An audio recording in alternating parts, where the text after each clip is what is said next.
I think that when we hear the word faith, we automatically think that it's the ability to get through something within in ourselves. Like it's something that's going to get us through something. And so I just want to just, like you said, kind of clean the playing field out some.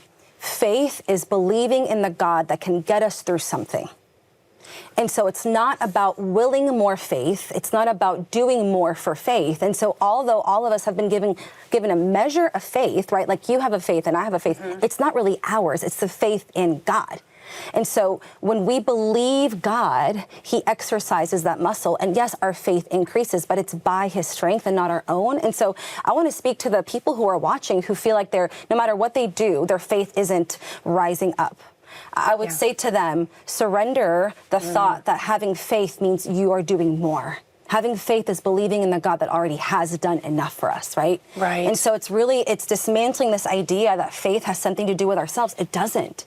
Faith has everything to do with God and believing in God. And the way that he does that is by taking us through really difficult seasons and allowing tough circumstances to happen. And I think that's where the tension comes up for our friends and for me. Yes, for me too. For me too. Yeah, when we're in the midst of a storm and we're left wondering, God, how did I get here? God really wants to walk you through the storm. And here's another layer to this that I love. When people are struggling with their faith, they're really struggling with the sovereignty of God. They're really struggling with the character of God. Yes. Right? And so why would God allow this to happen if he's a good God? That's right. How do you address that with people?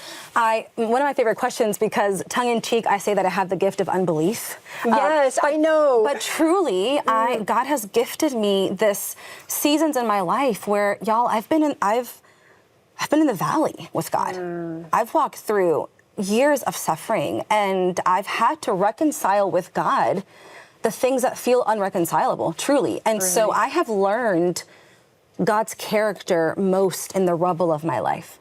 And my faith is what it is today because I've wrestled with God in the seasons of my life that just have not made sense. And so for me, as I'm looking at seasons of suffering, this is what I would answer. And this is what I would say to my friends. If they're like, Alex, where is God? I would say this. This is how I explain it to my daughter who's 11. God does not cause discomfort. He brings comfort in it. And so when we're in the midst of a world that's broken and sinful, he's not going to cause discomfort, but he will comfort us in it. Yes. He's going to allow for us to walk through things, but he didn't cause it to happen to you. What he's doing is he's comforting you in the midst of it. That's one of the most digestible, easiest ways to understand God's heartbeat for us in the midst of suffering. It's Emmanuel, God with us. He's with us in it.